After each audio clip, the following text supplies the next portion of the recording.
혈압약에 들어가면 안 되는 간, 독성 물질이에요. 장기간 복용하면 생명이 위험해질 수 있어요. 최종민의 얼굴이 굳어졌다. 누군가 회장을 의도적으로 죽이려 하고 있었던 것이다. 그런데 더 충격적인 것은 20년 전 자신의 인생을 파탄낸 그간 독성 사건과 똑같은 물질이었다는 사실이었다. 복수할 기회가 왔는데 그냥 죽게 내버려 둘까? 최종민의 마음에 갈등이 일었다. 오늘 사연 시작하기 전에 무료 버튼인 구독과 좋아요 꼭 눌러주세요.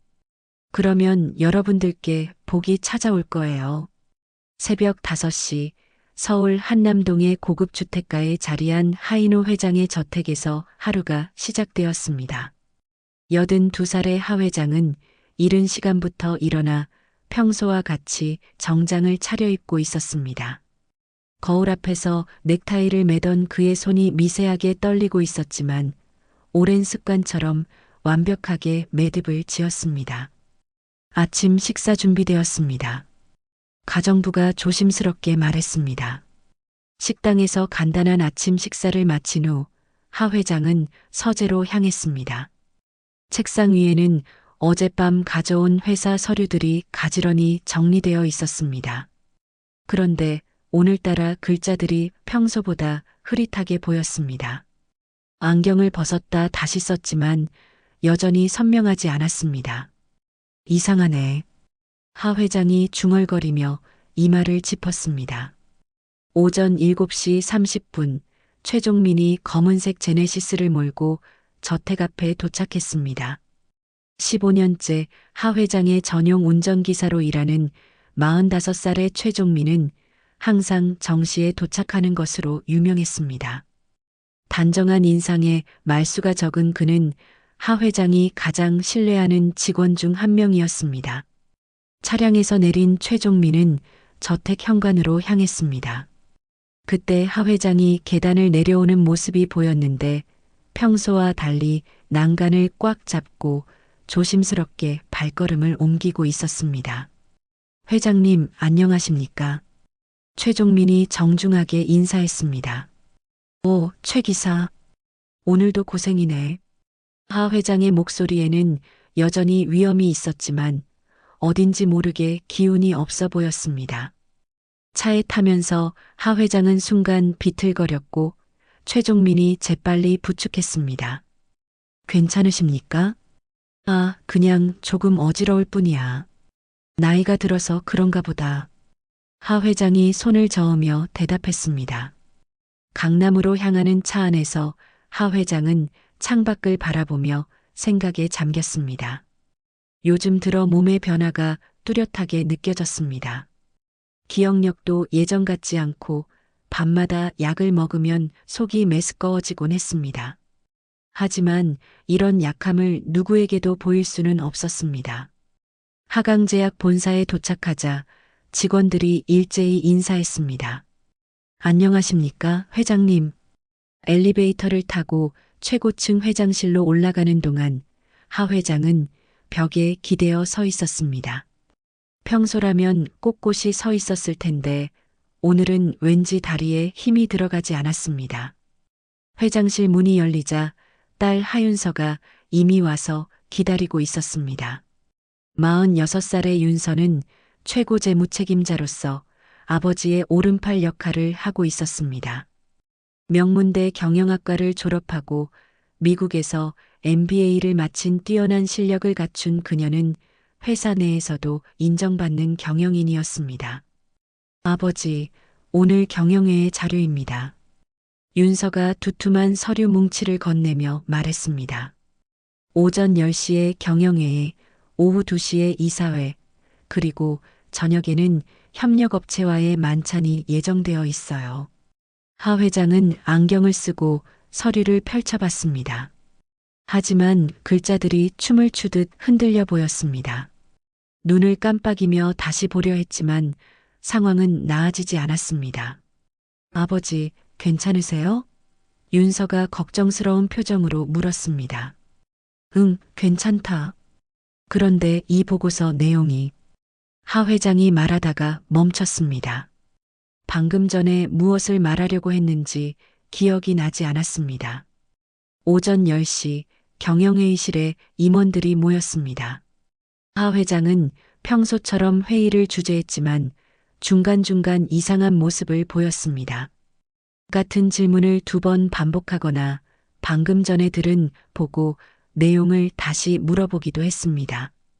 사업부장, 이번 분기 해외 매출이 어떻게 되었나?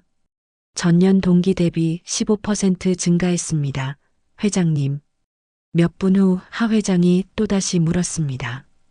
그래서 해외 매출 증가율이 얼마라고 했나? 임원들은 서로 눈빛을 주고받았습니다. 평소 기억력이 뛰어나기로 유명한 회장의 이런 모습은 처음 보는 일이었습니다. 점심시간이 되자 윤서가 아버지의 팔을 조심스럽게 잡으며 말했습니다. 아버지, 오늘은 좀 일찍 들어가시는 게 어떨까요? 몸 상태가 안 좋아 보여요. 무슨 소리냐? 나는 멀쩡하다. 하 회장이 윤서의 손을 뿌리치며 대답했습니다. 이 회사가 누구 덕분에 여기까지 왔다고 생각하나? 내가 하루라도 자리를 비우면 안 돼. 하지만 그의 목소리에는 예전 같은 힘이 없었습니다. 윤서는 아버지의 변화를 유심히 관찰하며 복잡한 표정을 지었습니다. 오후 이사회에서도 상황은 마찬가지였습니다. 하 회장은 중요한 안건을 논의하면서도 집중력을 잃는 모습을 보였습니다. 한 이사가 질문을 했는데도 한참 동안 멍하니 있다가 뒤늦게 대답하기도 했습니다. 저녁 만찬은 강남의 고급 한정식집에서 열렸습니다. 주요 협력업체 대표들과의 중요한 자리였지만 하 회장은 평소의 능숙한 모습을 보여주지 못했습니다. 상대방의 이름을 기억하지 못하거나 같은 이야기를 반복하는 일이 여러 번 있었습니다. 김 대표님, 내년 계약건은? 하 회장이 말하다가 갑자기 멈췄습니다. 상대방의 성이 김 씨가 아니라 박 씨였던 것입니다. 집으로 돌아온 하 회장은 지친 몸을 이끌고 침실로 향했습니다. 침대 옆 서랍에서 평소 복용하던 약들을 꺼냈습니다. 혈압약 2알, 당뇨약 1알, 콜레스테롤 약 1알, 그리고 수면제 2알까지 총 6알의 약을 손바닥에 올려놓았습니다. 물과 함께 약을 삼킨 후 하 회장은 침대에 누웠습니다. 그런데 얼마 지나지 않아 속이 메스꺼워지기 시작했습니다. 가슴이 답답하고 어지러움도 느껴졌습니다. 곧이어 극심한 구토가 시작되었습니다. 화장실로 달려간 하 회장은 변기에 기대앉아 한참을 토해댔습니다. 온몸에 식은땀이 흘렀고 다리에는 힘이 빠져 있었습니다. 나 요즘 정말 이상하구나. 이게 나이 탓일까? 하 회장은 세면대 거울을 보며 중얼거렸습니다. 거울 속 자신의 모습은 창백하고 초라해 보였습니다. 다음 날 아침 최종민이 평소처럼 저택에 도착했을 때 하 회장의 상태는 더욱 악화되어 있었습니다. 계단을 내려올 때마다 난간을 꽉 잡고 있었고 걸음걸이도 평소보다 훨씬 불안정했습니다. 회장님, 병원에 먼저 들르시는 게 좋겠습니다. 최종민이 걱정스러운 목소리로 말했습니다. 아니다. 오늘도 중요한 일이 있어. 회사로 바로 가자. 하 회장이 고집을 부렸습니다. 회사에 도착한 후 윤서는 아버지의 모습을 보고 깊은 한숨을 쉬었습니다. 회장실에서 그녀는 다시 한번 말했습니다. 아버지, 정말 이젠 은퇴를 생각해 보세요. 연세도 많으시고 몸도 예전 같지 않아요. 회사 경영은 제가 충분히 할 수 있어요. 하 회장은 무심히 웃으며 대답했습니다. 그런 소리 하지 마라. 내가 아직 죽지는 않았다. 이 회사는 내 평생의 작품이야. 그날 저녁 윤서는 아버지가 퇴근한 후 조용히 회장실의 개인 금고를 열었습니다. 그곳에는 아버지가 복용하는 약들의 여분이 보관되어 있었습니다. 윤서는 찬찬히 약봉지들을 살펴본 후 며칠 뒤부터 그 자리에는 겉으로 보기에는 똑같지만 미묘하게 다른 약들이 놓여 있었습니다. 하 회장은 이런 변화를 전혀 눈치채지 못한 채 매일 밤 새로운 약을 복용했고 구토와 혼란 증세는 날이 갈수록 더욱 심해져 갔습니다. 하인호 회장의 건강 상태가 악화된 지 일주일이 지났습니다. 최종민은 매일 아침 회장을 모시면서 그의 변화를 지켜봐야 했습니다. 한때 카리스마 넘치던 회장의 모습은 온데간데였고 이제는 차에 타기조차 힘들어하는 모습이었습니다. 회장님, 천천히 하세요. 최종민이 회장의 팔을 부축하며 말했습니다. 차 안에서 하 회장은 계속해서 고개를 숙이고 있었습니다. 얼굴색은 창백했고 이따금 헛구역질을 하기도 했습니다. 최종민은 백미러로 회장의 상태를 확인하며 걱정스러운 마음을 감출 수 없었습니다. 기사님, 정말 괜찮을까요? 하 회장이 약한 목소리로 물었습니다. 네, 회장님. 곧 나아지실 겁니다. 최종민이 대답했지만 그의 마음속에는 의심이 싹트고 있었습니다. 회사에 도착한 후 최종민은 평소처럼 차량을 주차장에 세우고 청소를 시작했습니다. 뒷좌석을 청소하던 중 바닥에 떨어진 작은 약봉지를 발견했습니다. 투명한 비닐봉지 안에는 흰색 알약 몇 개가 들어 있었습니다. 이상하네. 회장님이 약을 흘리셨나? 최종민이 약봉지를 자세히 살펴봤습니다. 그런데 뭔가 이상했습니다. 평소 회장이 복용하던 혈압약과는 모양이 조금 달랐습니다. 크기도 미묘하게 컸고 표면의 질감도 달라 보였습니다. 최종민은 약봉지를 주머니에 넣고 의문을 품었습니다. 점심시간이 되자 최종민은 회사 근처 약국을 찾아갔습니다. 10년 넘게 단골로 다니던 곳이었기에 약사와도 친분이 있었습니다. 약사님, 이 약 좀 봐주실 수 있나요? 최종민이 주머니에서 약봉지를 꺼내며 말했습니다. 어디서 나온 약인가요? 중년의 여자 약사가 안경을 쓰고 약을 자세히 관찰했습니다. 회사 사장님이 복용하시는 건데 뭔가 이상해 보여서요. 약사는 약을 현미경으로 살펴보더니 심각한 표정을 지었습니다. 이거 일반적인 혈압약이 아니네요. 성분 분석을 해봐야겠지만 겉으로 봐도 정상적인 약이 아닌 것 같아요. 그게 무슨 뜻인가요? 혈압약에 들어가면 안 되는 성분이 섞여 있는 것 같아요. 특히 이 색깔. 간의 독성을 일으킬 수 있는 물질의 특징과 비슷합니다. 최종민의 얼굴이 굳어졌습니다. 간 독성이라고 하셨나요? 네, 확실하지는 않지만 의심스럽습니다. 이런 약을 장기간 복용하면 간 기능 저하는 물론이고 심한 경우 생명에도 위험할 수 있어요. 약국을 나온 최종민의 마음은 복잡했습니다. 만약 누군가 회장에게 의도적으로 독성 물질을 투여하고 있다면, 그런데 그가 가장 먼저 떠올린 사람은 하윤서였습니다.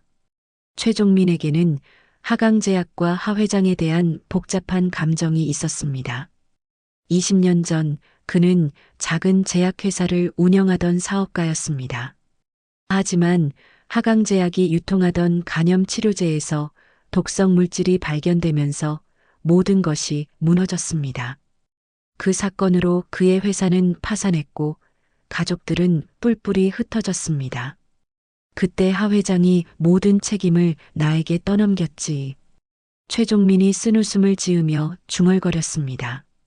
하지만 아이러니하게도 그는 하강제약에서 일하게 되었습니다. 다른 일자리를 구하기 어려웠고 가족을 부양해야 했기 때문입니다. 처음에는 복수를 생각했지만 시간이 지나면서 그런 마음은 무뎌졌습니다. 그냥 무시하자. 나도 가족 지키려다 다 잃었잖아. 최종민이 자신에게 말했습니다. 하지만 그날 밤 집에 돌아온 최종민은 잠을 이룰 수 없었습니다. 회장이 죽으면 그동안 숨겨져 있던 진실들도 함께 사라질 것이었습니다. 20년 전 간염 치료제 사건의 진실, 그리고 자신이 억울하게 누명을 쓴 일들까지 모두 말입니다. 다음 날 아침, 최종민은 결심을 굳혔습니다. 회장을 살려야 했습니다. 그래야 진실을 밝힐 수 있었습니다. 약사님, 어제 말씀하신 독성 물질을 중화시킬 수 있는 해독제가 있나요? 최종민이 다시 약국을 찾아가 물었습니다. 간 독성을 중화시키는 약물이 몇 가지 있어요. 하지만 이건 의사의 처방 없이는. 약사가 난색을 표했습니다. 제발 도와주세요. 사람 목숨이 달린 일이에요. 결국 약사는 간 해독 기능을 하는 약물을 건네주었습니다. 하루에 한 알씩, 그리고 절대 다른 사람에게는 말하지 마세요. 그날부터 최종민은 몰래 해독약을 회장의 물컵에 넣기 시작했습니다. 회장이 잠깐 자리를 비운 사이, 또는 화장실에 간 틈을 타서 조심스럽게 약을 투여했습니다. 며칠이 지나자 놀라운 변화가 나타났습니다. 하 회장의 얼굴색이 돌아오기 시작했고 구토 증세도 줄어들었습니다. 걸음걸이도 예전보다 안정되었습니다. 최 기사, 요즘 몸이 좀 나아진 것 같아. 하 회장이 차 안에서 말했습니다. 다행입니다, 회장님. 최종민이 미소를 지으며 대답했습니다. 하지만 이런 변화를 가장 예리하게 관찰하고 있는 사람이 있었습니다. 바로 하윤서였습니다. 그녀는 아버지의 상태가 호전되는 것을 보며 불안해하기 시작했습니다. 분명히 약이 효과를 보여야 했는데 윤서가 회장실에서 혼자 중얼거렸습니다. 그날 저녁 윤서는 은밀히 사설탐정에게 연락했습니다. 최종민이라는 사람을 조사해 주세요. 제 아버지 운전기사입니다. 최근 수상한 행동을 하고 있어요. 일주일 후 탐정으로부터 보고서가 도착했습니다. 보고서에는 최종민의 과거가 상세히 기록되어 있었습니다. 20년 전 제약회사 사장이었던 사실, 하강제약과의 법정 다툼, 그리고 가족의 비극까지 모든 것이 담겨 있었습니다. 그래서 복수하러 온 거였구나. 윤서가 보고서를 보며 차가운 미소를 지었습니다. 하지만 정말 충격적인 내용은 보고서의 마지막 페이지에 있었습니다. 최종민의 출생신고서 사본이었는데 거기에는 아버지란에 하이노라는 이름이 적혀 있었습니다. 윤서의 손이 떨리기 시작했습니다. 이게 무슨 말이야? 보고서에 따르면 1980년대 하 회장은 지역 병원의 간호사와 불륜 관계를 맺었고 그 사이에서 아들이 태어났다고 했습니다. 하지만 회장은 돈으로 입막음을 한 뒤 그들을 버렸고 훗날 그 여자는 아이를 키우다 견디지 못하고 자살했다는 것이었습니다. 그럼 최종민이 내 이복 오빠? 윤서가 믿을 수 없다는 표정으로 중얼거렸습니다. 그때 윤서의 휴대전화가 울렸습니다. 최종민이 평소보다 늦은 시간에 회사에 남아있다는 경비팀의 보고였습니다. 지금 뭘 하고 있는 거지? 윤서가 의심스러운 눈빛으로 중얼거렸습니다. 늦은 밤 하강제약 사무실에서 최종민은 조용히 회장실 문을 열었습니다. 경비원들의 순찰 시간을 정확히 파악하고 있던 그는 들키지 않고 들어올 수 있었습니다. 손전등을 켜고 회장의 책상 서랍을 열어보니 그곳에는 하 회장이 복용하던 약들이 그대로 있었습니다. 최종민은 조심스럽게 약봉지를 하나씩 확인했습니다. 겉으로 보기에는 평범한 혈압약 같았지만 자세히 보니 정상적인 약과는 분명 다른 점이 있었습니다. 색깔도 미묘하게 다르고 크기도 달랐습니다. 역시 누군가 일부러 바꿔놓은 거야. 최종민이 작은 목소리로 중얼거렸습니다. 그는 자신이 준비해온 해독제를 조심스럽게 꺼냈습니다. 약사에게서 구한간 해독 약물이었습니다. 하 회장이 내일 아침에 복용할 약 옆에 해독제를 하나씩 놓았습니다. 겉으로 보기에는 원래 있던 약처럼 보이게 하기 위해서였습니다. 그때 복도에서 발걸음 소리가 들렸습니다. 최종민은 재빨리 손전등을 끄고 책상 아래로 몸을 숨겼습니다. 심장이 빠르게 뛰었습니다. 발걸음 소리는 회장실 문 앞에서 잠시 멈췄다가 다시 멀어져 갔습니다. 후, 최종민이 안도의 한숨을 쉬며 일어났습니다. 다음 날 아침 하 회장은 평소보다 훨씬 나은 상태로 회사에 나왔습니다. 얼굴색도 좋아졌고 걸음걸이도 안정되어 있었습니다. 최종민의 해독 작전이 효과를 보이고 있었습니다. 오늘은 몸이 참 가볍네. 하 회장이 차 안에서 말했습니다. 다행입니다, 회장님. 많이 좋아 보이세요. 최종민이 백미러로 회장을 바라보며 미소 지었습니다. 경영회의에서도 하 회장은 예전의 카리스마를 되찾은 모습이었습니다. 또렷한 목소리로 임원들에게 지시를 내렸고 복잡한 사업 안건들을 척척 처리해 나갔습니다. 회장님이 많이 좋아지셨네요. 한 임원이 다른 임원에게 귓속말했습니다. 하지만 이런 변화를 가장 예리하게 지켜보고 있는 사람이 있었습니다. 바로 하윤서였습니다. 그녀는 아버지의 갑작스러운 호전을 보며 내심 당황하고 있었습니다. 분명히 저 약이 효과가 있어야 했는데 윤서가 혼자 중얼거렸습니다. 점심시간이 되자 윤서는 아버지의 회장실로 들어갔습니다.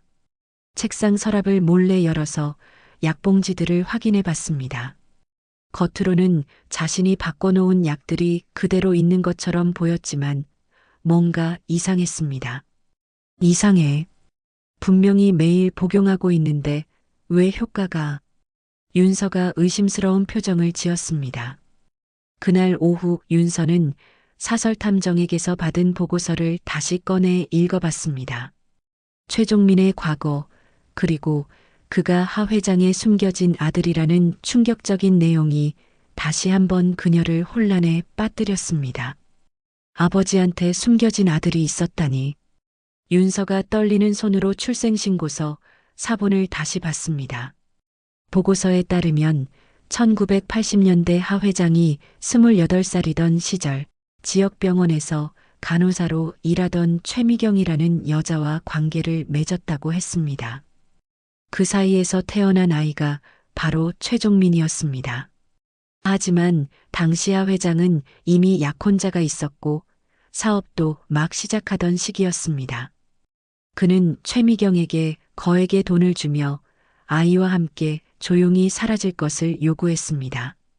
최미경은 어린 아들을 키우며 힘겹게 살아갔지만 결국 경제적 어려움과 세상의 냉대를 견디지 못하고 아이가 10살이 되던 해에 스스로 목숨을 끊었습니다. 그 후 최종민은 고아원에서 자라며 혼자 살아남아야 했습니다. 그래서 복수하러 온 거구나. 윤서가 이를 악물며 말했습니다. 하지만 정말 이상한 것은 최종민의 행동이었습니다. 만약 복수가 목적이라면 아버지를 죽게 내버려 두면 될 텐데 오히려 그를 살리려고 하고 있었습니다. 그날 저녁 늦게 윤서는 회사에 남아서 최종민을 지켜봤습니다. 과연 그가 다시 회장실에 나타날지 궁금했습니다. 밤 11시쯤 최종민이 조용히 사무실로 들어오는 모습이 보였습니다. 윤서는 몰래 뒤를 따라갔습니다. 복도 끝에서 숨어서 지켜보니 최종민이 회장실에 들어가 뭔가를 하고 있었습니다. 저 자식이 뭘 하고 있는 거지? 윤서가 초조하게 지켜봤습니다. 최종민은 회장의 약 서랍을 열고 뭔가를 넣고 있었습니다. 독을 넣는 것이 아니라 오히려 다른 약을 추가로 넣고 있는 것 같았습니다. 설마 해독제를? 윤서가 깨달았습니다. 며칠 더 지켜본 결과 윤서의 추측은 맞았습니다. 최종민은 매일 밤 몰래 들어와서 해독제를 넣고 있었습니다. 그래서 하 회장의 몸이 좋아지고 있었던 것입니다. 이상해. 왜 아버지를 살리려고 하는 거야? 복수가 목적이라면. 윤서가 혼란스러워했습니다. 이틀 후 윤서는 최종민을 따로 불러냈습니다. 회사 주차장에서 둘만의 대화를 나눴습니다. 최 기사님, 잠깐 이야기 좀 할까요? 윤서가 차가운 목소리로 말했습니다. 무슨 일이십니까, 상무님? 최종민이 의외라는 표정으로 대답했습니다. 당신이 누군지 알아냈어요. 윤서가 출생신고서 사본을 꺼내 보였습니다. 최종민의 얼굴이 굳어졌습니다. 더 이상 숨길 수 없다는 것을 깨달았습니다. 그래서요? 최종민이 담담하게 대답했습니다. 왜 아버지를 살리려고 해요? 복수가 목적이라면 죽게 내버려 두면 될 텐데. 윤서가 날카롭게 물었습니다. 최종민은 잠시 침묵했다가 입을 열었습니다. 복수가 아니에요. 상무님이 아버지를 죽이려 하고 있으니까 그분을 살리려는 거예요. 뭐라고요? 윤서가 놀란 표정을 지었습니다. 당신이 매일 밤 독성 물질이 든 약으로 바꿔놓고 있다는 걸 알고 있어요. 20년 전 간염 치료제 사건 때와 똑같은 독성 물질이죠. 윤서의 얼굴이 창백해졌습니다. 들켰다는 것을 깨달았습니다. 그래서 제가 해독제를 넣고 있는 거예요. 아버지가 죽으면 진실도 함께 사라지거든요. 20년 전 그 사건의 진실 말이에요. 당신이 뭘 안다고. 윤서가 떨리는 목소리로 말했습니다. 모든 걸 알고 있어요. 하지만 지금은 복수보다 더 중요한 게 있어요.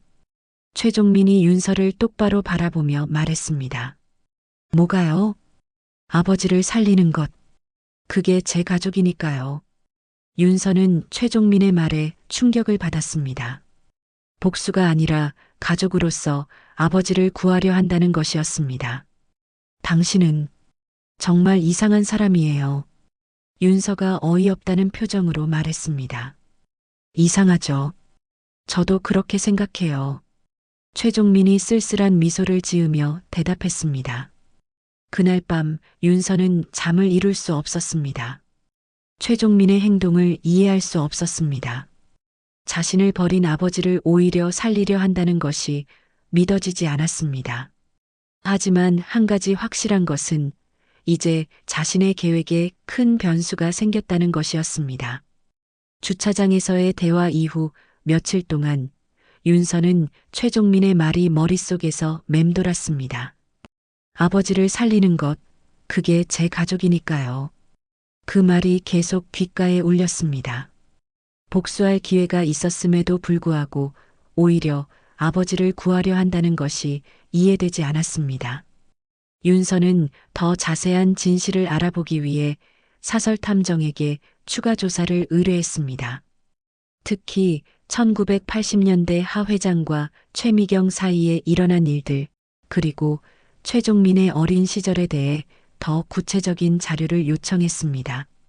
일주일 후 탐정이 가져온 자료는 윤서가 예상했던 것보다 훨씬 충격적이었습니다.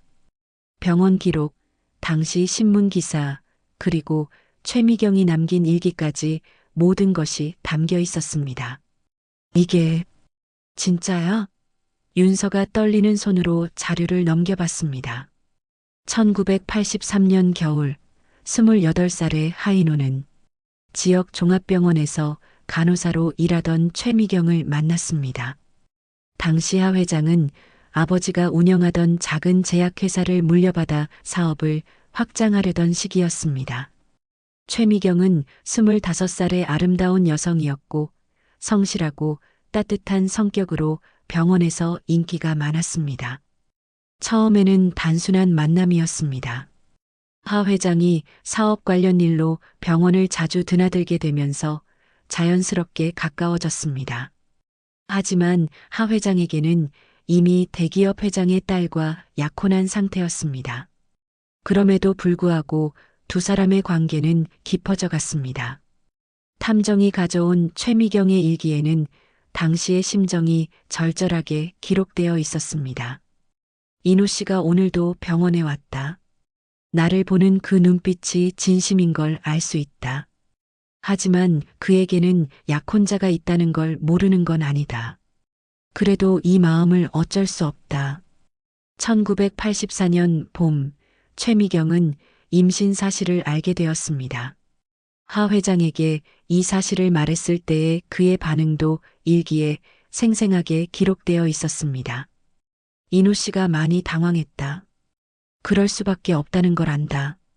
하지만 이 아이만큼은 포기할 수 없다. 우리의 사랑의 결실이니까. 하지만 하 회장의 선택은 냉정했습니다. 그는 최미경에게 거액의 돈을 주며 조용히 아이를 낳아 기르라고 했습니다. 자신은 절대 아버지로서의 책임을 질 수 없다고 못 박았습니다. 오늘 인호 씨가 마지막으로 왔다. 큰 봉투에 돈을 가득 넣어서 가져왔다. 이제 다시는 만나지 말자고 했다. 아이를 위해서는 이게 최선이라고. 하지만 내 마음은 찢어질 것 같다. 1984년 겨울, 최종민이 태어났습니다. 최미경은 혼자서 아이를 키우며 간호사 일을 계속했습니다. 하지만 당시 사회 분위기상 미혼모에 대한 시선이 곱지 않았고 경제적으로도 매우 어려웠습니다. 윤서는 최미경의 일기 중 특히 가슴 아픈 부분을 읽었습니다. 종민이가 5살이 되었다. 아빠가 누구냐고 자꾸 물어본다. 뭐라고 대답해야 할지 모르겠다. 인호 씨는 이제 큰 회사의 회장이 되었다고 신문에 났다. 우리와는 완전히 다른 세상에 살고 있구나. 최종민이 7살이 되던 해, 최미경은 심각한 우울증에 시달리기 시작했습니다. 경제적 어려움과 사회적 편견, 그리고 아이를 혼자 키워야 하는 부담이 그녀를 짓눌렀습니다. 요즘 죽고 싶다는 생각이 자주 든다. 하지만 종민이 때문에 견디고 있다. 이 아이만큼은 끝까지 지켜야 한다. 하지만 1994년 최종민이 10살이 되던 해 봄, 최미경은 결국 스스로 목숨을 끊었습니다. 유서에는 아들에 대한 간절한 마음이 담겨 있었습니다. 종민아, 엄마가 미안하다. 더 이상 견딜 수가 없구나. 너만큼은 꼭 잘 자라서 행복하게 살기를 바란다. 내 아버지는 하이노라는 사람이야. 언젠가 기회가 되면 찾아가 보렴. 최종민은 그 후 고아원에서 자랐습니다. 어머니가 남긴 유서와 출생신고서를 간직하며 홀로 살아남았습니다. 고등학교를 졸업한 후에는 여러 가지 일을 하며 생계를 이어갔습니다. 탐정의 보고서에는 최종민이 20살이 되던 해의 기록도 있었습니다. 그때 그는 하강제약을 찾아가 하 회장을 만나려 했습니다. 하지만 회장실까지 올라가지는 못했고 경비원에게 쫓겨났습니다. 그때부터 계획을 세운 것 같습니다. 운전기사 자격증을 따고 여러 회사에서 경력을 쌓은 후 하강제약에 지원한 거죠. 탐정이 설명했습니다. 윤서는 이 모든 자료를 보며 복잡한 감정에 휩싸였습니다. 아버지에 대한 분노, 최종민에 대한 동정, 그리고 자신의 행동에 대한 죄책감이 뒤섞였습니다. 그날 저녁 윤서는 최종민에게 연락했습니다. 내일 점심시간에 만나요. 할 말이 있어요. 다음날 점심 회사 근처 조용한 카페에서 두 사람이 마주 앉았습니다. 윤서는 테이블 위에 최미경의 일기와 관련 자료들을 올려놓았습니다. 이걸 다 봤어요. 윤서가 조용히 말했습니다. 최종민은 자료들을 보더니 깊은 한숨을 쉬었습니다. 어머니의 일기까지 어떻게 구하셨나요? 중요한 건 그게 아니에요. 왜 그동안 말하지 않았어요? 당신이 제 이복 오빠라는 걸 왜 숨겼나요? 말해서 뭐가 달라질 것 같았나요? 최종민이 쓸쓸한 표정으로 대답했습니다. 아버지는 이미 저희를 버리셨어요. 20살 때 한번 찾아가려 했지만 문전박대당했고요. 그럼 왜 이 회사에 들어온 거예요? 복수가 목적이었던 거 아닌가요? 최종민은 잠시 망설이다가 입을 열었습니다. 처음에는 그랬을 수도 있어요. 하지만 시간이 지나면서 마음이 바뀌었어요. 복수를 해봤자 어머니가 돌아오는 것도 아니고 제 인생이 나아지는 것도 아니더라고요. 그럼 지금은 뭐예요? 왜 아버지를 구하려고 해요? 상무님이 아버지를 죽이려 한다는 걸 알았을 때 그냥 놔둘 수가 없었어요. 아무리 저희를 버렸다고 해도 그분은 제 친아버지거든요. 윤서는 최종민의 말을 듣고 충격을 받았습니다. 자신이 아버지를 죽이려 했다는 사실을 숨기지 않고 직설적으로 말하는 것에 당황했습니다. 당신은 정말 이해할 수 없는 사람이에요. 윤서가 고개를 저으며 말했습니다.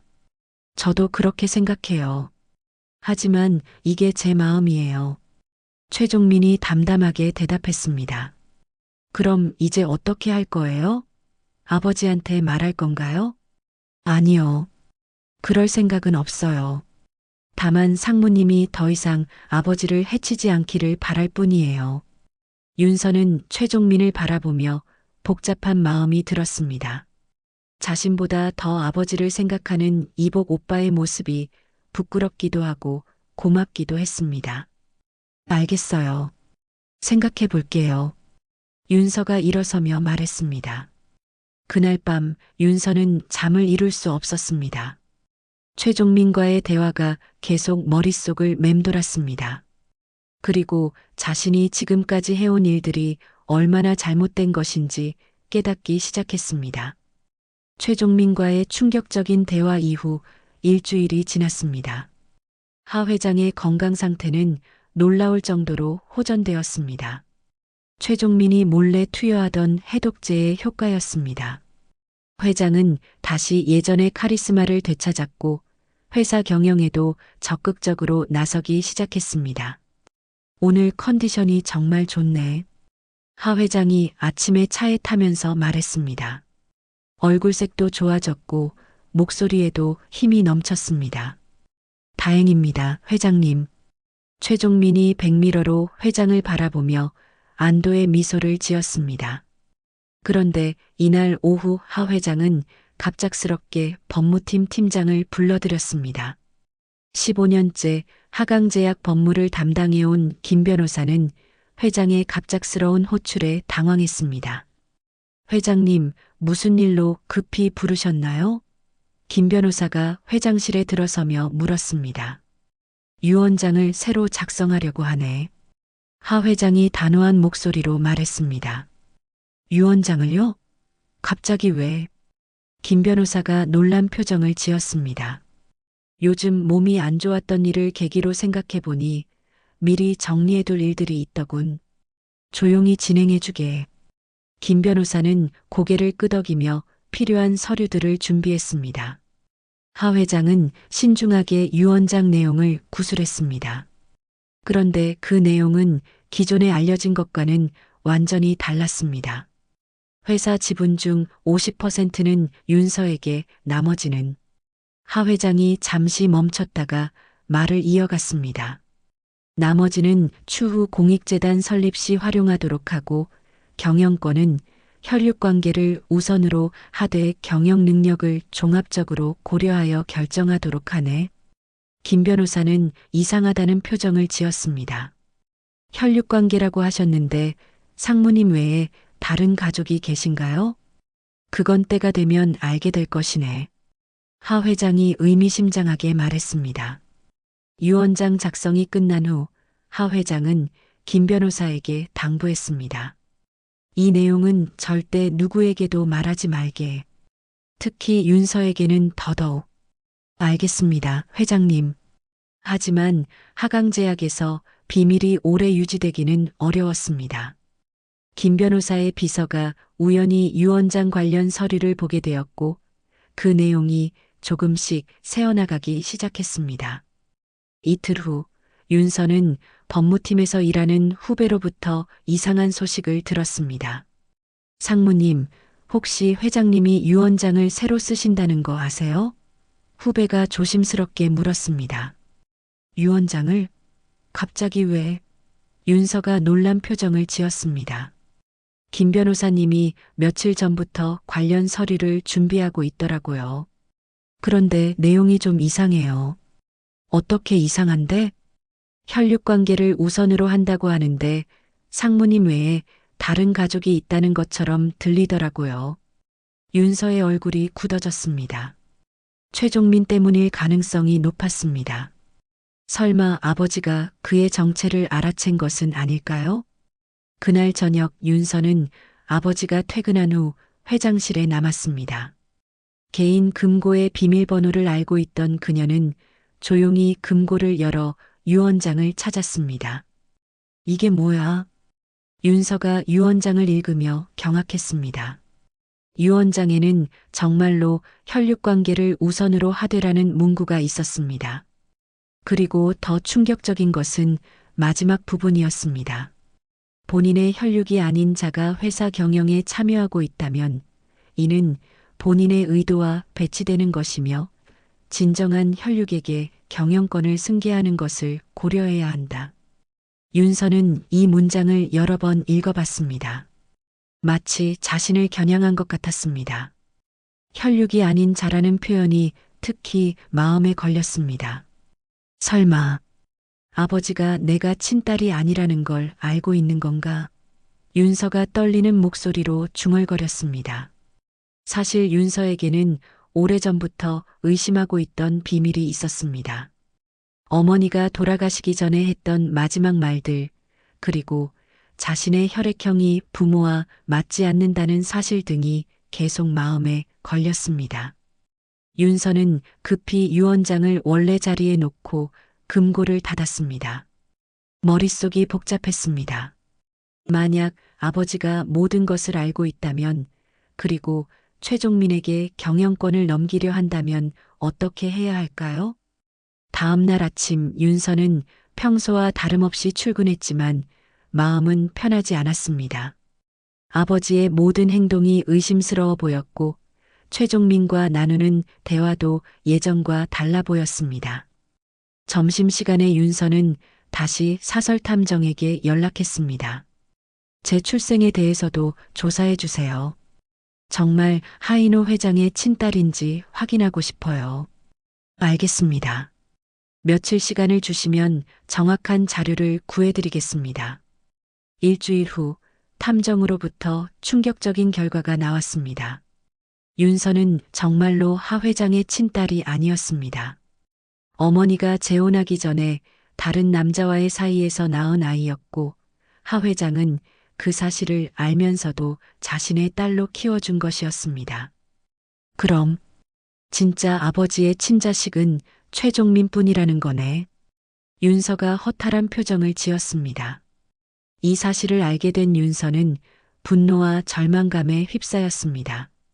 평생 자신이 정당한 후계자라고 생각해왔는데 알고 보니 피 한 방울 섞이지 않은 남남이었던 것입니다. 그날 밤 윤서는 오랫동안 고민했습니다. 지금까지 해온 일들을 돌이켜보니 부끄러웠습니다. 아버지를 죽이려 했던 것도 최종민을 의심했던 것도 모두 잘못된 일이었습니다. 하지만 또 다른 마음도 들었습니다. 이제 와서 모든 것을 포기할 수는 없었습니다. 하강제약은 그녀의 인생 전부였고 지금까지 쌓아온 모든 것이었습니다. 안 돼. 이렇게 끝날 수는 없어. 윤서가 이를 악물며 중얼거렸습니다. 며칠 후 윤서는 위험한 결정을 내렸습니다. 아버지의 상태가 좋아지고 있는 것을 막아야 했고 유언장이 실행되기 전에 모든 것을 끝내야 했습니다. 그녀는 더 강력한 독성 물질을 구했습니다.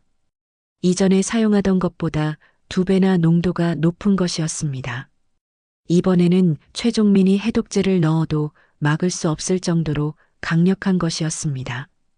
미안해요, 아버지. 하지만 이제 너무 늦었어요. 윤서가 차가운 표정으로 새로운 독성 약물을 회장의 약 상자에 넣으며 중얼거렸습니다. 그날 밤 하 회장은 평소처럼 약을 복용했습니다. 하지만 이번에는 최종민의 해독제로도 막을 수 없는 강력한 독성이 그의 몸속으로 들어갔습니다. 새벽 3시 하 회장은 극심한 복통으로 잠에서 깼습니다. 이전과는 비교할 수 없을 정도로 심한 고통이었습니다. 으아! 하 회장이 비명을 지르며 바닥에 쓰러졌습니다. 가정부가 급히 119에 신고했고 구급차가 저택으로 달려왔습니다. 윤서도 급히 병원으로 향했고 최종민 역시 연락을 받고 병원에 나타났습니다. 의사 선생님, 아버지 상태가 어떤가요? 윤서가 걱정스러운 표정으로 물었습니다. 원인을 특정하기 어려운 상황입니다. 급성 간부전 증세를 보이고 있는데 정확한 원인 파악을 위해 더 정밀한 검사가 필요합니다. 윤서는 안도의 한숨을 쉬었습니다. 원인을 특정하지 못한다는 것은 자신의 계획이 들키지 않았다는 뜻이었습니다. 하지만 최종민은 뭔가 이상함을 느꼈습니다. 자신이 해독제를 넣었는데도 이런 일이 일어났다는 것은 독성이 훨씬 강해졌다는 의미였습니다. 서울대학교병원 중환자실에서 하 회장은 생사의 기로에 서 있었습니다. 의료진들은 원인 모를 급성 간부전으로 진단했지만 정확한 치료법을 찾지 못하고 있었습니다. 각종 검사를 해봐도 특별한 질병이나 감염 징후는 발견되지 않았습니다. 담당 의사 선생님, 정말 원인을 모르시는 건가요? 윤서가 복도에서 주치의에게 간절히 물었습니다. 죄송합니다. 모든 검사를 다 해봤지만 명확한 원인을 찾기 어려운 상황입니다. 다만 독성 물질에 의한 중독 가능성을 배제할 수는 없어요. 혹시 회장님이 평소에 복용하시던 약물이나 건강식품 같은 것이 있나요? 일반적인 혈압약과 당뇨약 정도만 드셨는데 윤서가 일부러 모르는 척하며 대답했습니다. 중환자실 앞 대기실에는 하강제약 임원들과 직원들이 모여 있었습니다. 모두들 회장의 갑작스러운 위독 소식에 충격을 받은 상태였습니다. 최종민도 그 자리에 있었지만 그의 마음은 무거웠습니다. 이상해. 분명히 해독제를 넣었는데 최종민이 속으로 중얼거렸습니다. 밤이 깊어지자 문병객들은 하나둘 집으로 돌아갔습니다. 윤서는 병실 옆 보호자 침대에서 밤을 지키겠다고 했고 최종민은 복도 벤치에서 대기하겠다고 했습니다. 새벽 2시 윤서가 잠깐 졸고 있는 사이 최종민은 조용히 중환자실로 들어갔습니다. 간병인도 잠깐 자리를 비운 상태였습니다. 최종민은 주머니에서 더 강력한 해독제를 꺼냈습니다. 약사에게 긴급히 구한 것이었습니다. 회장님, 버티셔야 해요. 최종민이 작은 목소리로 중얼거리며 링거 주사기에 해독제를 주입했습니다. 그런데 그때 복도에서 발걸음 소리가 들렸습니다. 최종민은 재빨리 주사기를 숨기고 회장의 맥박을 짚는 척했습니다. 뭐 하는 거예요? 간병인이 돌아와서 물었습니다. 아, 회장님 상태가 어떤지 확인하려고요. 맥박이 약해 보여서. 최종민이 자연스럽게 대답했습니다. 가족분이 아니시면 들어오시면 안 되는데요. 죄송합니다. 그냥 너무 걱정되어서. 최종민이 고개를 숙이며 병실을 나왔습니다. 하지만 그는 해독제 주입에 성공했습니다. 몇 시간 후 하 회장의 상태가 조금씩 안정되기 시작했습니다. 의료진들은 원인을 알 수 없는 호전이라며 신기해했습니다. 다행히 위기는 넘긴 것 같습니다. 하지만 아직 안심할 단계는 아니에요. 주치의가 윤서에게 설명했습니다. 윤서는 표면적으로는 안도하는 척했지만 속으로는 초조해하고 있었습니다. 분명히 이번에는 확실할 거라고 생각했는데 또다시 살아난 것입니다. 그날 오후 윤서는 병원 보안팀장에게 은밀히 접근했습니다. 팀장님, 제가 부탁드릴 일이 있어요. 아버지 병실에 이상한 사람이 드나들고 있는 것 같아서요. 어떤 사람 말씀이신가요? 저희 회사 운전기사인데 가족도 아닌데 자꾸 병실에 들어가려고 해요. 혹시 모르니까 감시를 좀 해주실 수 있나요? 알겠습니다. CCTV를 더 주의 깊게 모니터링하겠습니다. 그날 밤 최종민은 다시 한번 병실에 들어가려 했습니다. 회장의 상태가 또다시 악화될 가능성이 있었기 때문입니다. 하지만 이번에는 보안 요원이 복도에서 지키고 있었습니다. 죄송한데 지금은 면회 시간이 아닙니다. 보안 요원이 최종민을 막았습니다. 저는 회장님의 최종민이 말하려다 멈췄습니다. 자신의 정체를 밝힐 수는 없었습니다. 가족분이 아니시면 들어가실 수 없어요. 할 수 없이 최종민은 포기하고 돌아서야 했습니다. 하지만 그는 포기하지 않았습니다. 다른 방법을 찾아야 했습니다. 새벽 3시 최종민은 병원 후문을 통해 다시 들어왔습니다. 청소업체 직원으로 위장한 것입니다. 청소 도구를 들고 복도를 지나다가 중환자실로 슬그머니 들어갔습니다. 하지만 이번에는 CCTV가 그의 모든 행동을 기록하고 있었습니다. 보안실에서는 윤서가 직접 모니터링하고 있었습니다. 저 자식이 또 들어갔네. 윤서가 이를 악물며 중얼거렸습니다. 최종민은 조심스럽게 회장에게 다가갔습니다. 링거에 해독제를 주입하려는 순간 갑자기 병실 문이 열렸습니다. 거기서 보안 요원들이 들이닥쳤습니다.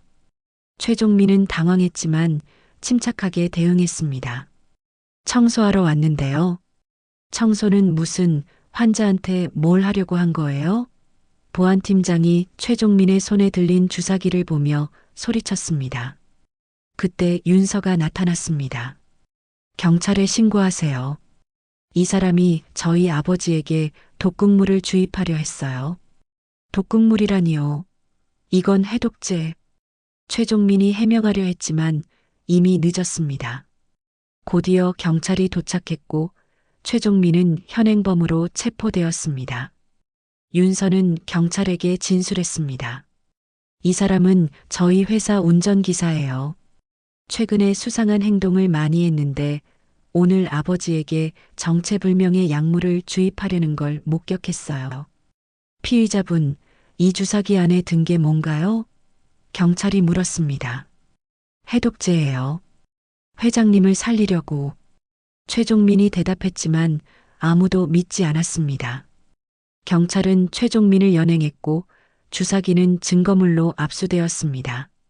윤서는 속으로 안도의 한숨을 쉬었습니다. 이제 최종민이 방해할 일은 없을 것이었습니다. 하지만 다음 날 아침 예상치 못한 일이 일어났습니다. 하 회장이 갑자기 의식을 되찾은 것입니다. 그리고 첫 번째로 한 말이 충격적이었습니다. 최종민이 어디 있나? 하 회장이 약한 목소리로 물었습니다. 아버지, 정신이 드셨군요. 최종민이요? 왜 갑자기? 윤서가 당황한 표정으로 대답했습니다. 그 친구가 나를 구해줬어. 내가 다 알고 있다. 하 회장이 윤서를 똑바로 바라보며 말했습니다. 윤서의 얼굴이 창백해졌습니다. 뭘 아신다는 거예요? 너는 내가 누군지 아느냐? 하 회장이 갑자기 이상한 말을 했습니다. 아버지, 저 윤서예요. 딸이에요. 아니다. 너는 내 딸이 아니야. 내 진짜 아들은 최종민이다. 하 회장이 힘들게 말했습니다. 병실 안이 순간 정적에 휩싸였습니다. 윤서는 아버지가 모든 것을 알고 있었다는 사실에 충격을 받았습니다. 아버지, 언제부터 아셨어요? 윤서가 떨리는 목소리로 물었습니다. 한 달 전부터 모든 걸 조사해봤다. 너의 출생 비밀도, 최종민의 정체도, 그리고 내가 나에게 무엇을 했는지도. 하 회장이 날카로운 눈빛으로 윤서를 바라봤습니다. 윤서는 더 이상 숨길 수 없다는 것을 깨달았습니다. 모든 것이 탄로난 것입니다. 그럼 왜 지금까지 모른 척 하셨어요? 윤서가 절망적인 표정으로 물었습니다. 너를 믿고 싶었기 때문이다. 내가 키운 딸이니까. 하 회장의 목소리에는 깊은 슬픔이 묻어 있었습니다. 그때 간호사가 들어와서 말했습니다. 회장님, 경찰에서 진술을 받으러 오셨다고 하는데요. 윤서는 마지막 순간이 다가왔다는 것을 느꼈습니다. 이제 모든 것이 끝났습니다. 서울대학교 병원 중환자실에 긴장감이 흘렀습니다. 경찰 수사관 2명이 병실로 들어왔고 하 회장은 침대에 반쯤 몸을 일으킨 채 그들을 맞이했습니다. 윤서는 아버지 옆에 서서 불안한 마음을 감추려 애쓰고 있었습니다. 회장님, 몸이 많이 좋아지셨다니 다행입니다. 어제 밤 사건에 대해 몇 가지 확인하고 싶은 것이 있어서 왔습니다. 박 형사가 정중하게 인사하며 말했습니다. 네, 말씀하세요. 하 회장이 또렷한 목소리로 대답했습니다. 현재 최종민 씨가 회장님에게 독극물을 주입하려 했다는 혐의로 구속되어 있습니다. 하지만 본인은 해독제였다고 주장하고 있어요.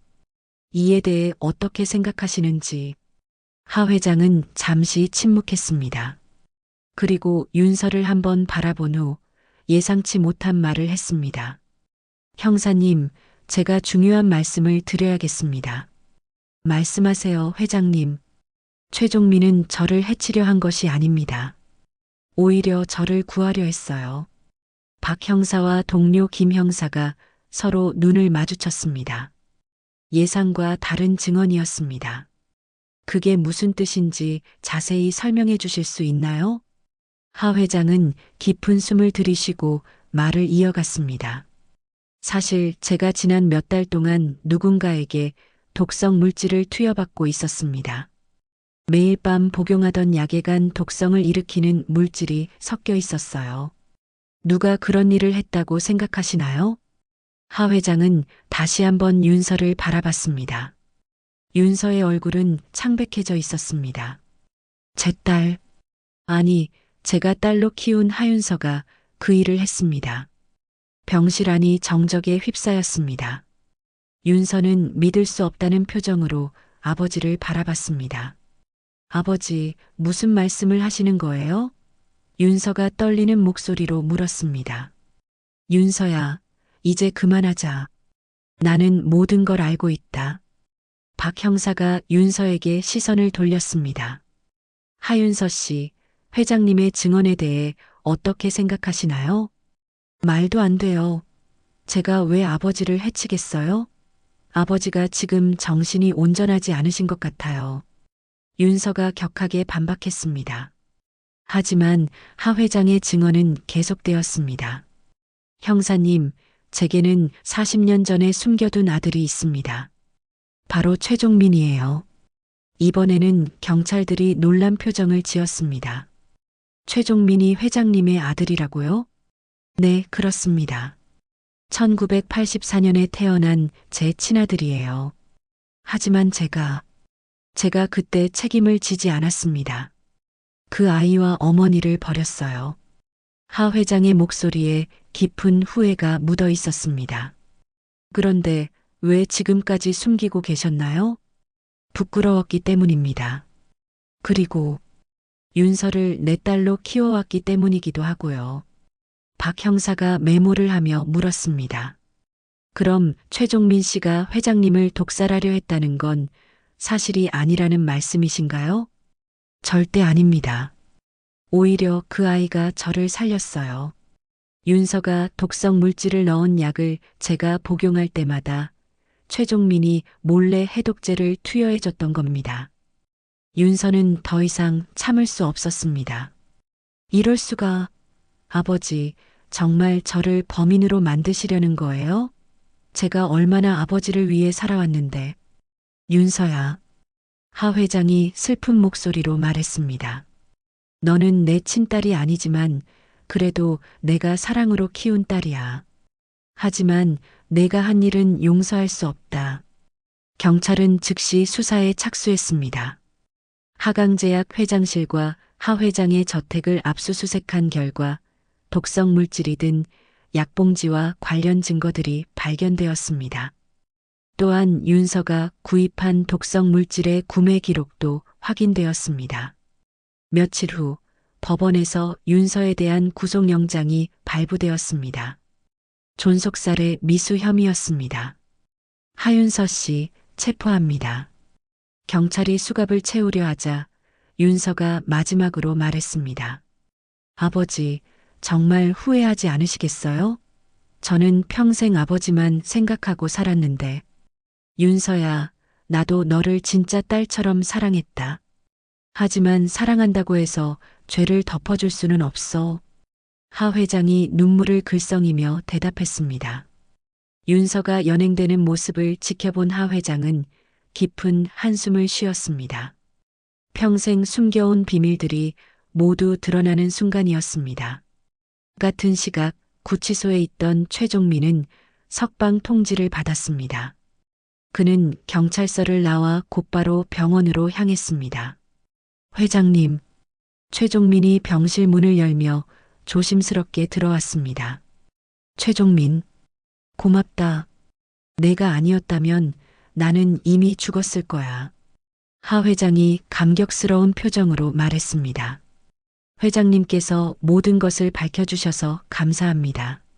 하 회장은 최종민의 손을 잡았습니다.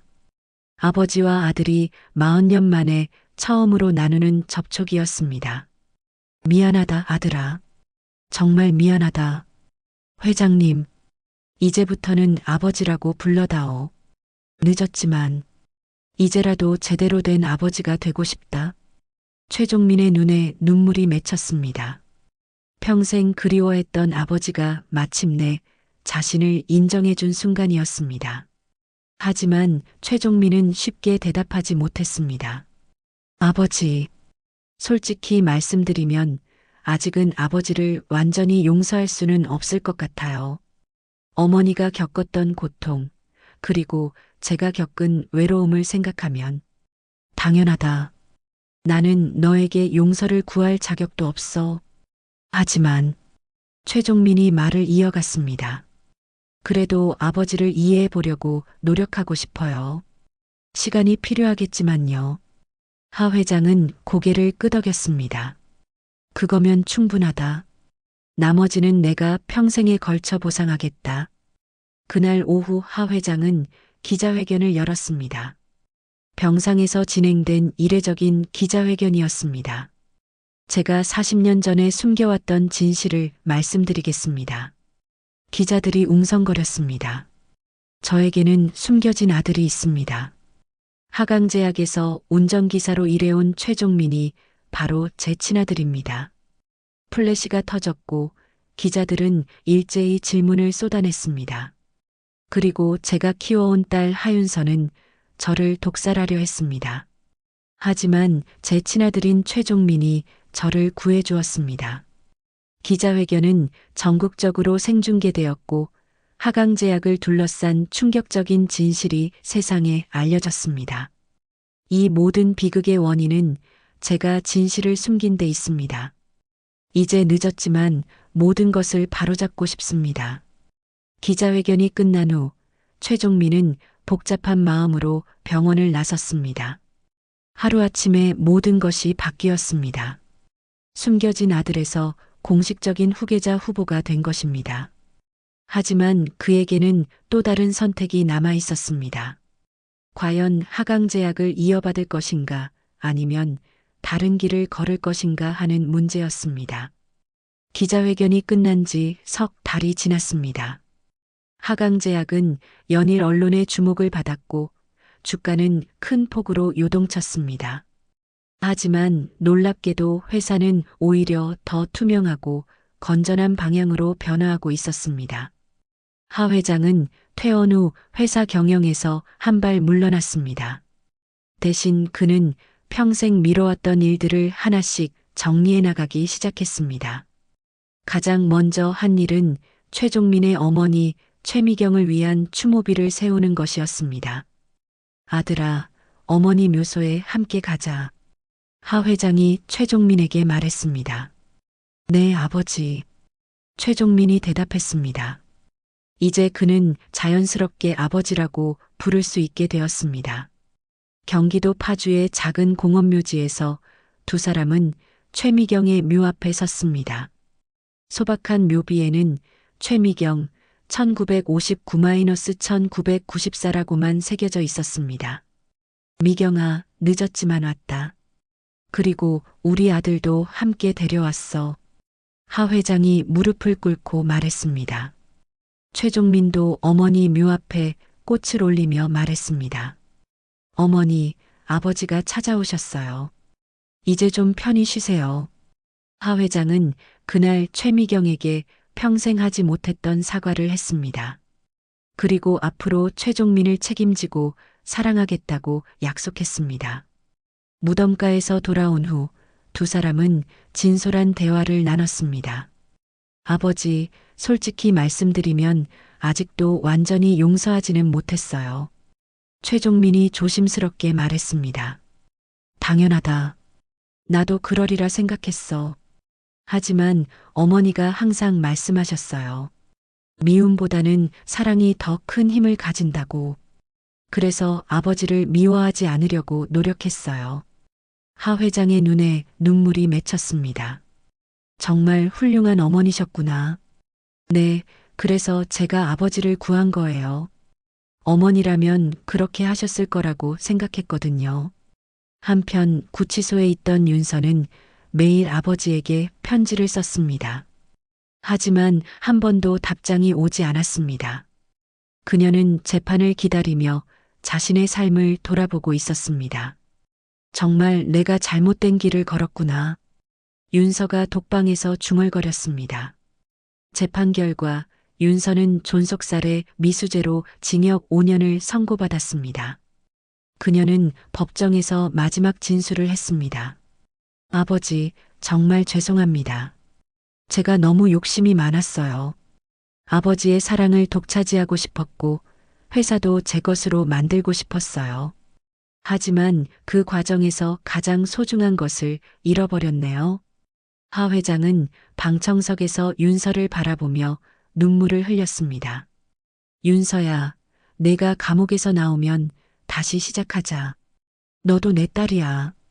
이제 하강제약의 미래를 결정할 시간이 왔습니다.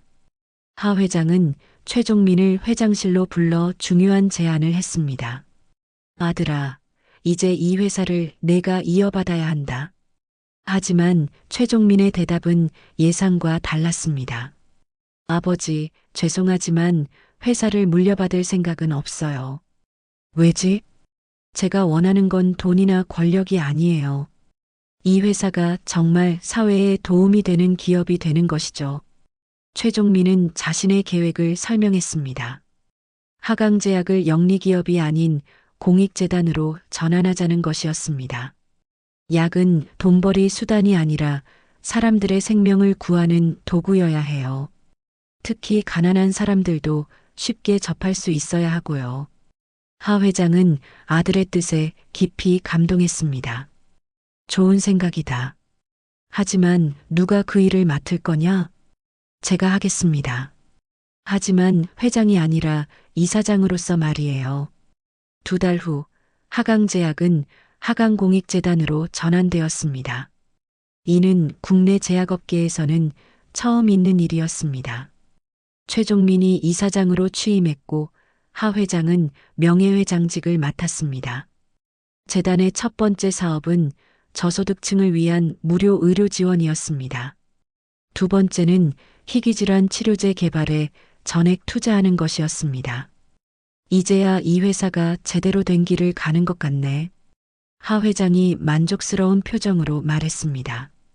몇 달 후 하 회장은 조용한 요양원으로 들어갔습니다. 더 이상 화려한 삶을 원하지 않았습니다. 최종민은 매주 아버지를 찾아가 안부를 물었습니다. 아버지, 몸은 어떠세요? 좋다. 마음이 편해져서 그런지 몸도 좋아진 것 같아. 어느 가을 저녁 요양원 정원에서 두 사람이 나란히 벤치에 앉아 있었습니다. 노을이 아름답게 지고 있었습니다. 아들아, 나는 이제 정말 행복하다. 왜요? 이제야 진짜 아버지 노릇을 하는 것 같거든. 아버지, 너를 보면 내 어머니가 생각난다.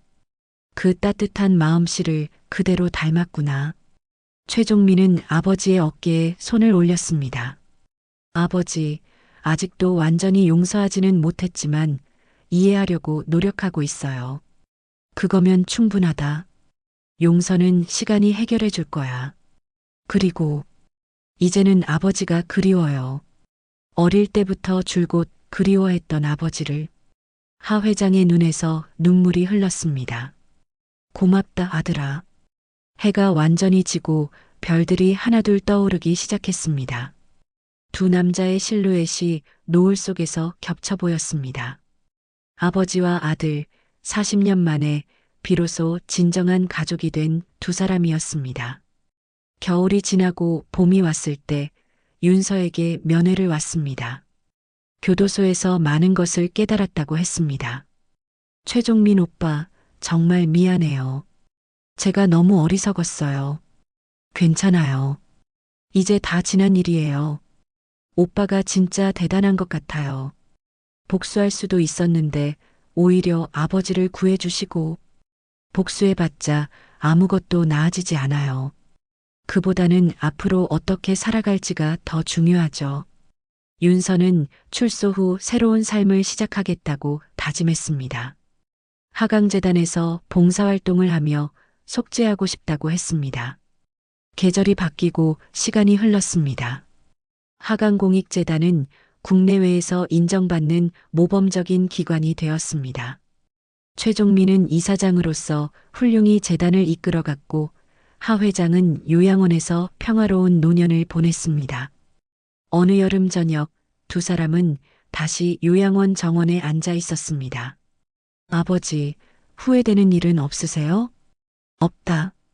이제야 내 인생에서 가장 의미 있는 일을 한 것 같아. 어떤 일이요? 진짜 아버지가 된 건 말이야. 멀리서 종소리가 들려왔습니다. 평화로운 저녁이었습니다. 그때 갑자기 하늘에 구름이 걷히면서 별빛이 쏟아져 내렸습니다. 두 사람은 함께 하늘을 올려다봤습니다. 저기 어머니도 계시겠죠? 최종민이 말했습니다. 그럼 분명히 우리를 지켜보고 계실 거야. 그리고 기뻐하고 계실 거야. 바람이 살랑 불어왔습니다. 마치 최미경이 두 사람을 축복해주는 것 같았습니다. 진실은 늦게 와도 반드시 도착한다. 최종민이 어머니가 자주 하시던 말을 중얼거렸습니다. 정말로 40년 만에 진실이 도착했고 이제 모든 것이 제자리를 찾았습니다. 이야기는 여기서 끝났습니다. 하지만 두 사람의 새로운 인생은 이제 막 시작되었습니다. 더 많은 이야기로 다시 찾아올게요. 구독과 좋아요는 큰 힘이 됩니다.